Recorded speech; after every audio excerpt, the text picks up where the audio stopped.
ಶ್ರೀಮತೆ ರಾಮಾನುಜಾಯ ನಮಃ. ವಿಷ್ಣು ಸಹಸ್ರನಾಮದಲ್ಲಿರುವ 119ನೆಯ ತಿರುನಾಮ ಶುಚಿಶ್ರವಃ. ಒಮ್ಮೆ ರತ್ನಾಕರನೆಂಬ ಒಬ್ಬ ಬೇಟೆಗಾರನಿದ್ದನು.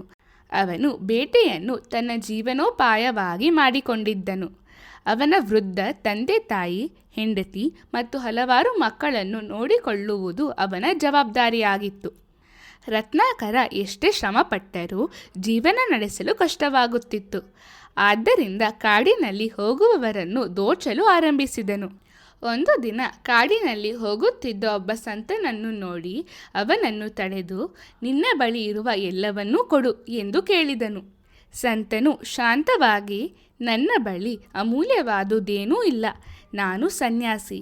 ನನಗೆ ಹಣ ಅಥವಾ ಸಂಪತ್ತಿನ ಮೇಲೆ ಆಸೆ ಇಲ್ಲ. ನನ್ನ ಬಳಿ ಕೆಲವು ಪುಸ್ತಕಗಳು ಮತ್ತು ಒಂದು ನೀರಿನ ಪಾತ್ರೆ ಮಾತ್ರ ಇವೆ. ಅವು ನಿನಗೆ ಉಪಯೋಗವಾಗುವುದಿಲ್ಲ ಎಂದು ಹೇಳಿದನು. ಆದರೂ ರತ್ನಾಕರ ಪರವಾಗಿಲ್ಲ, ಎಲ್ಲವನ್ನೂ ಕೊಡು ಎಂದು ಒತ್ತಾಯಿಸಿದನು. ಅದಕ್ಕೆ ಸಂತನು, ಸರಿ, ನೀನು ಯಾಕೆ ಹೀಗೆ ದೋಚುತ್ತಿದ್ದೀಯಾ ಎಂದು ಕೇಳಿದನು. ನನ್ನ ಕುಟುಂಬವನ್ನು ಪೋಷಿಸಲು ಎಂದು ರತ್ನಾಕರ ಉತ್ತರಿಸಿದನು. ಅದಕ್ಕೆ ಸಂತನು, ನಿನ್ನ ಕುಟುಂಬವು ನೀನು ದೋಚಿದ ಸಂಪತ್ತನ್ನು ಹಂಚಿಕೊಳ್ಳುತ್ತಾರೆ. ಹಾಗಾದರೆ ನಿನ್ನ ಪಾಪವನ್ನು ಹಂಚಿಕೊಳ್ಳುತ್ತಾರಾ ಎಂದು ಕೇಳಿದನು. ಖಂಡಿತ ಹಂಚಿಕೊಳ್ಳುತ್ತಾರೆ ಎಂದು ರತ್ನಾಕರ ಹೇಳಿದನು. ಆಗ ಸಂತನು, ನಿನಗೆ ಅದು ಖಚಿತವಿಲ್ಲ. ಆದ್ದರಿಂದ ಮನೆಗೆ ಹೋಗಿ ವಿಚಾರಿಸು. ಅವರು ನಿನ್ನ ಪಾಪವನ್ನು ಹಂಚಿಕೊಳ್ಳಲು ಸಿದ್ಧರಾಗಿದ್ದರೆ ನಾನು ನನ್ನ ವಸ್ತುಗಳನ್ನು ಕೊಡುತ್ತೇನೆ ಎಂದನು.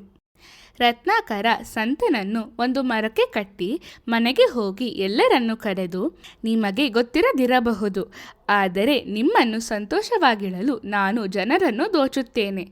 ನಾವು ಸಂಪತ್ತನ್ನು ಹೇಗೆ ಹಂಚಿಕೊಳ್ಳುತ್ತೇವೋ ಹಾಗೆ ನನ್ನ ಪಾಪವನ್ನು ಹಂಚಿಕೊಳ್ಳುತ್ತೀರಾ ಎಂದು ಕೇಳಿದನು. ಅದಕ್ಕೆ ಅವನ ತಂದೆ ತಾಯಿಗಳು, ನಿನ್ನ ಪಾಪವನ್ನು ನಾವು ಹಂಚಿಕೊಳ್ಳುವುದಿಲ್ಲ. ನಮ್ಮನ್ನು ನೋಡಿಕೊಳ್ಳುವುದು ನಿನ್ನ ಕರ್ತವ್ಯ ಎಂದು ಹೇಳಿದರು. ರತ್ನಾಕರ ತನ್ನ ಹೆಂಡತಿಯ ಕಡೆ ನೋಡಿದಾಗ ಅವನ ಹೆಂಡತಿ, ಶಾಸ್ತ್ರಗಳು ಏನು ಹೇಳುತ್ತವೆ ಗೊತ್ತೇ? ಗಂಡನು ಒಳ್ಳೆಯ ಕೆಲಸ ಮಾಡಿದರೆ ಹೆಂಡತಿಗೆ ಅದರ 50% ಪುಣ್ಯ ಸಿಗುತ್ತದೆ. ಆದರೆ ಗಂಡನು ತಪ್ಪು ಮಾಡಿದರೆ ಅದರಲ್ಲಿ ಹೆಂಡತಿಗೆ ಪಾಲಿಲ್ಲ. ಮತ್ತೊಂದೆಡೆ ಹೆಂಡತಿ ಒಳ್ಳೆಯ ಕೆಲಸ ಮಾಡಿದರೆ ಆ ಪುಣ್ಯ ಸಂಪೂರ್ಣವಾಗಿ ಅವಳಿಗೆ ಸಿಗುತ್ತದೆ. ಹೆಂಡತಿ ತಪ್ಪು ಮಾಡಿದರೆ ಅದರ 50% ಪಾಪ ಗಂಡನಿಗೆ ಬರುತ್ತದೆ. ಆದ್ದರಿಂದ ನಿನ್ನ ಪಾಪದಲ್ಲಿ ನನಗೆ ಯಾವುದೇ ಪಾಲಿಲ್ಲ. ನೀವು ನಮಗಾಗಿ ಇಂತಹ ಕೆಲಸ ಮಾಡುತ್ತಿರುವುದು ನಮಗೆ ನಾಚಿಕೆ. ದಯವಿಟ್ಟು ಈ ಮನೆಯಿಂದ ಹೊರಟು ಹೋಗಿ ಮತ್ತೆ ಬರಬೇಡಿ ಎಂದಳು. ಆಶ್ಚರ್ಯಗೊಂಡ ರತ್ನಾಕರನು ನಿಧಾನವಾಗಿ ಸಂತನ ಬಳಿಗೆ ಹಿಂತಿರುಗಿದನು. ಅವನು ಸಂತನನ್ನು ಬಿಡಿಸಿ ಕೈ ಜೋಡಿಸಿ, ನನ್ನ ಕಣ್ಣು ತೆರೆದಿದ್ದಕ್ಕೆ ಧನ್ಯವಾದಗಳು. ನನ್ನ ಕುಟುಂಬ ನನ್ನ ಪಾಪವನ್ನು ಹಂಚಿಕೊಳ್ಳುವುದನ್ನು ನಿರಾಕರಿಸಿದರು. ಅವರು ನನ್ನನ್ನು ಮನೆಯಿಂದ ಹೊರಹಾಕಿದರು. ಈಗ ನಾನು ಏನು ಮಾಡಲಿ, ಎಲ್ಲಿಗೆ ಹೋಗಲಿ ಎಂದು ಕಣ್ಣೀರಿಡುತ್ತಾ ಕೇಳಿದನು.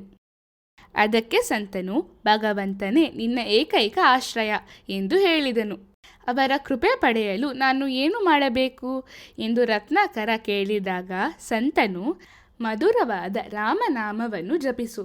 ರಾಮ ಎಂಬ ತಿರುನಾಮವು ಆನಂದವನ್ನು ನೀಡುವವನು ಎಂದು ಅರ್ಥ. ಆದ್ದರಿಂದ ರಾಮ ಎಂದು ಸದಾ ಜಪಿಸುತ್ತಿರು ಎಂದು ಸಲಹೆ ನೀಡಿದನು. ಆದರೆ ರತ್ನಾಕರನು ರಾಮ ಎಂದು ಹೇಳಲು ಪ್ರಯತ್ನಿಸಿದಾಗ ಅವನಿಗೆ ಅದು ಸಾಧ್ಯವಾಗಲಿಲ್ಲ. ಎಷ್ಟೇ ಪ್ರಯತ್ನಿಸಿದರೂ ಅವನ ಬಾಯಿಗೆ ರಾಮನಾಮ ಬರಲಿಲ್ಲ. ಏಕೆಂದರೆ ರಾಮನಾಮ ಹೇಳುವುದಕ್ಕೆ ದೇವರ ಕೃಪೆಯಿಂದ ಮಾತ್ರ ಸಾಧ್ಯ. ಯಾರು ರಾಮ ಎಂದು ಹೇಳಬಲ್ಲರೋ ಅವರು ನಿಜವಾಗಿಯೂ ಭಾಗ್ಯಶಾಲಿಗಳು. ಆದರೆ ಜೀವನ ಪೂರ್ತಿ ಮಾಡಿದ ಪಾಪಗಳ ಕಾರಣದಿಂದ ರತ್ನಾಕರನಿಗೆ ಅದು ಸಾಧ್ಯವಾಗಲಿಲ್ಲ. ಅವನ ಮೇಲೆ ಕರುಣೆಗೊಂಡ ಸಂತನು, ರತ್ನಾಕರನು ಅವನನ್ನು ಮೊದಲು ಮರಕ್ಕೆ ಕಟ್ಟಿದ್ದರಿಂದ ಮರ ಎಂದು ಜಪಿಸಲು ಹೇಳಿದರು. ರತ್ನಾಕರನು ಮರ ಮರ ಮರ ಎಂದು ಜಪಿಸುತ್ತಾ ಹೋದಂತೆ ಅದು ರಾಮ ರಾಮ ರಾಮ ಎಂದು ಬದಲಾಯಿತು. ಅವನು ಅನೇಕ ವರ್ಷಗಳ ಕಾಲ ತಪಸ್ಸು ಮಾಡಿದನು. ಅವನ ಸುತ್ತ ವಲ್ಮೀಕ ಬೆಳೆಯಿತು. ವಲ್ಮೀಕ ಎಂದರೆ ಇರುವೆಗಳ ಗುಡ್ಡೆ. ಹಲವು ವರ್ಷಗಳ ನಂತರ ಸಂತನಾದ ನಾರದ ಬಂದು ಆ ಗುಡ್ಡೆ ಮೇಲೆ ನೀರು ಎರಚಿದಾಗ ರತ್ನಾಕರನು ಹೊರಬಂದು ಆದಿಕವಿ ಎಂಬ ಹೆಸರಿನಿಂದ ಪ್ರಸಿದ್ಧನಾದ ವಾಲ್ಮೀಕಿಯಾಗಿ ರೂಪಾಂತರಗೊಂಡನು. ಅವನು 24,000 ಶ್ಲೋಕಗಳ ಮಹಾನ್ ರಾಮಾಯಣವನ್ನು ರಚಿಸಿದನು. ಈ ಎಲ್ಲವನ್ನು ಕೈಲಾಸದಿಂದ ನೋಡುತ್ತಿದ್ದ ಪಾರ್ವತಿ ಶಿವನನ್ನು ರತ್ನಾಕರ ರಾಮ ಎನ್ನುವುದರ ಬದಲು ಮರ ಎಂದನು. ಆದರೂ ಅವನಿಗೆ ಭಗವಂತನ ಕೃಪೆ ಹೇಗೆ ದೊರಕಿತು ಎಂದು ಕೇಳಿದಳು. ಶಿವನು ನಗುತ್ತಾ, ಏಕೆಂದರೆ ಭಗವಂತನು ಶುಚಿಶ್ರವಃ. ಶುಚಿ ಎಂದರೆ ಶುಭ, ಶ್ರವಃ ಎಂದರೆ ಕೇಳುವವನು. ಆದ್ದರಿಂದ ಭಕ್ತರು ಕೇಳುವ ಶುಭವಾದ ಮಾತುಗಳನ್ನು ಮಾತ್ರ ಕೇಳುವವನು ಎಂದು ಅರ್ಥ.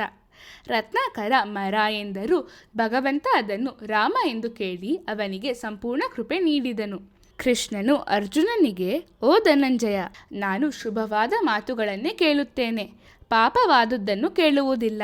ಅದಕ್ಕಾಗಿ ನನಗೆ ಶುಚಿಶ್ರವಃ ಎಂದು ಹೆಸರು ಬಂದಿದೆ ಎಂದು ಹೇಳುತ್ತಾನೆ. ನಾವು ಪ್ರತಿದಿನ ಶುಚಿಶ್ರವಸೇ ನಮಃ ಎಂದು ಜಪಿಸಿದರೆ ಭಗವಂತನು ನಮ್ಮ ಮಾತುಗಳನ್ನು ಶುಭವಾಗಿ ಸ್ವೀಕರಿಸಿ ನಮ್ಮ ಮೇಲೆ ಕೃಪೆ ತೋರುತ್ತಾನೆ. ಶ್ರೀಮತೆ ರಾಮಾನುಜಾಯ ನಮಃ.